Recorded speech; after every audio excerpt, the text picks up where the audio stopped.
Hi listeners. So Organised Style podcast acknowledges traditional owners of country throughout Australia and recognises the continuing connection to lands, waters and community. We pay our respects to Aboriginal and Torres Strait Islander cultures and to the elders past, present and emerging. A big sponsor shout out goes to our two podcast friends and sponsors. The Australian Sewing Guild, who has been our Monday Daily Series regular, is now a sponsor of So Organised Style podcast.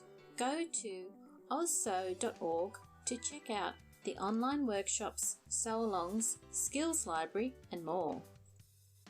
Our second sponsor is Tatiana's School of Couture as she launches it online. Go to her website to see her new online sewing classes and patterns. So we've got a real treat today because this weekend is the Sewing Weekender. So on the 13th and 14th of June, it's running, and it usually runs only locally. But this year, it's online. So to tell us about it, we've got English girl at home, Charlotte, to tell us. Hi, Charlotte. Hi, Maria. Thank you very much for having me. Oh, I'm just so pleased that you could make it. Sorry, I've been fangirling about this for 2 weeks now. Fantastic. So shall I introduce the Sewing Weekender to your listeners?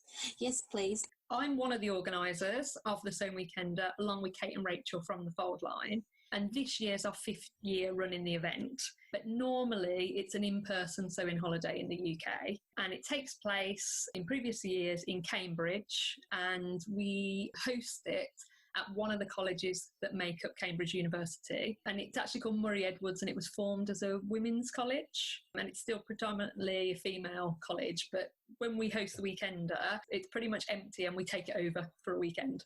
And the normal event, there's about 100 of us that participate normally. So we have about 90 attendees, and then there's also us organisers, and we have speakers, etc.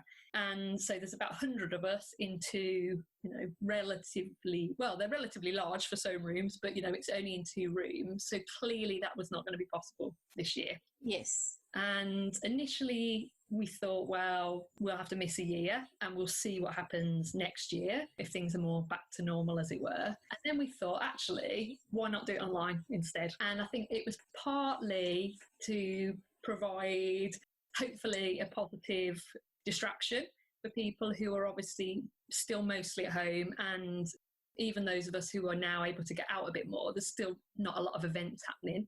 So, it's hopefully a positive distraction.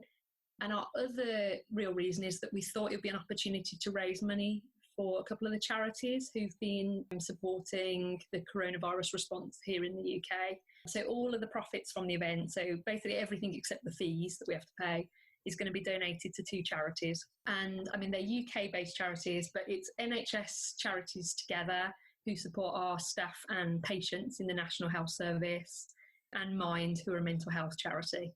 That was the other part about it that I was really drawn to. Oh, brilliant.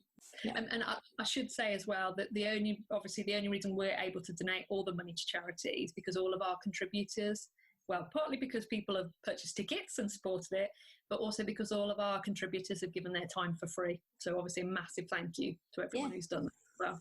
Congratulations for the presenters to do that, yeah. So shall I talk a bit about how it all worked? Yes, please, because I've always watched it from afar, so I'm really interested and really keen to know. So we're completely online this year. And as you said, Maria, it's the 13th and 14th of June that it takes place. The way it'll work is actually quite like the in-person Sewing Weekender. So the Sewing Weekender has always been an informal community sewing event. So people pick a project of their own choice and they work on it individually during the weekend. Obviously this year you'll be doing that in your own house rather than in a venue, but the same thing applies. So you'll pick a project of your choice, and we've found in previous years that some people are really ambitious, and so they'll start a dress on the Saturday morning, they'll get the whole thing done and then they'll wear it out on the Saturday evening, and then obviously there's everything in between. So some people prefer to spend the weekend catching up with their friends, and at the end of the weekend they've sewed like 2 seams of a garment. But they're happy that that they did what they wanted to do. They talked to their friends instead. So the same applies this year. You can sew whatever you want and there's no pressure. So you can do as little or as much sewing as you like.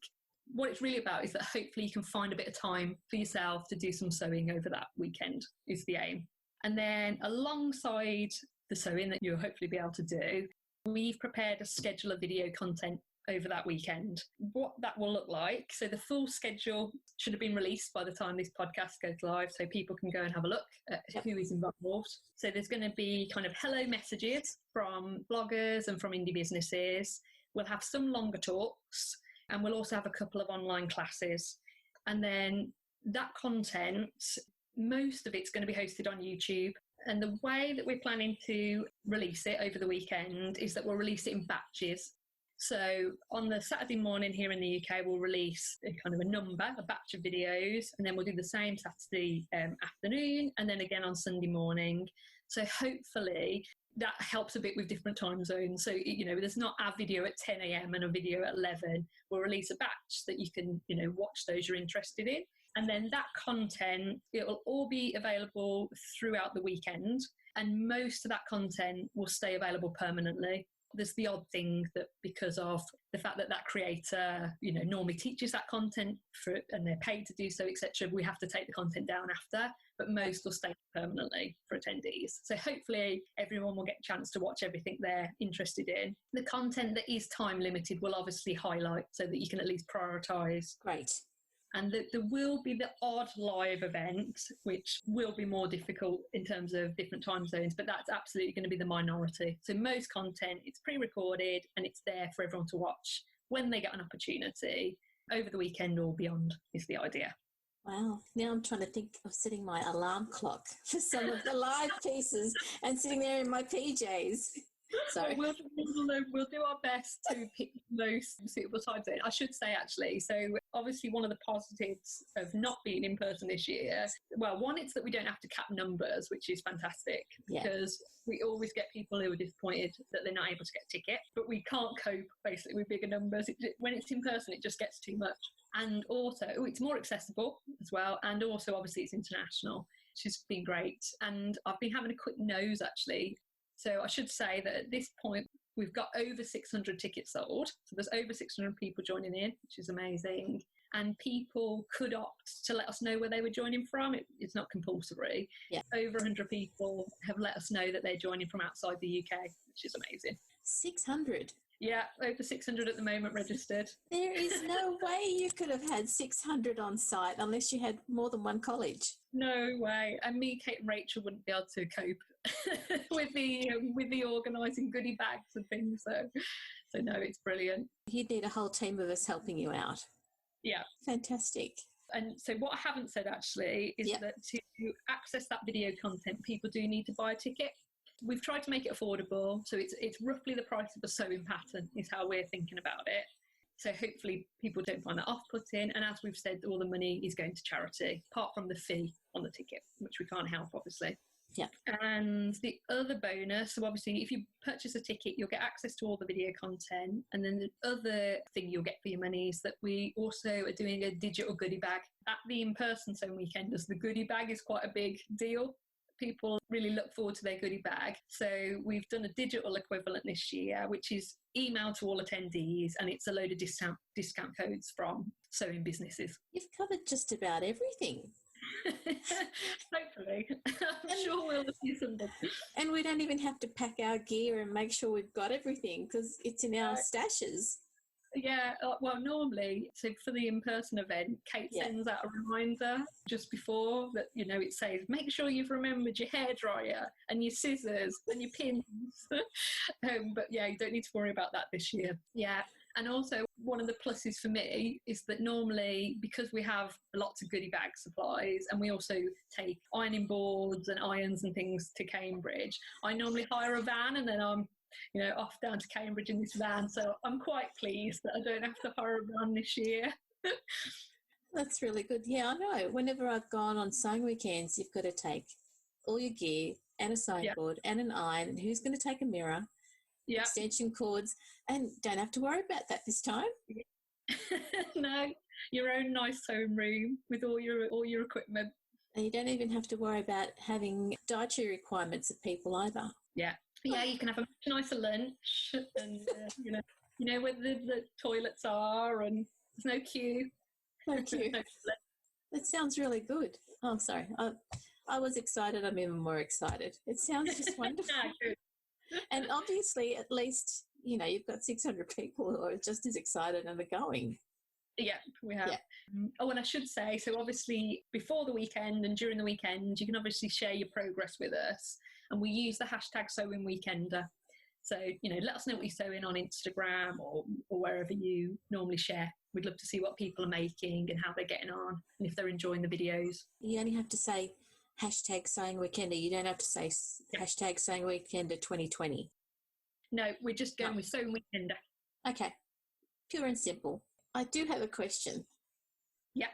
And this is a really silly question, so I'm really sorry for asking it.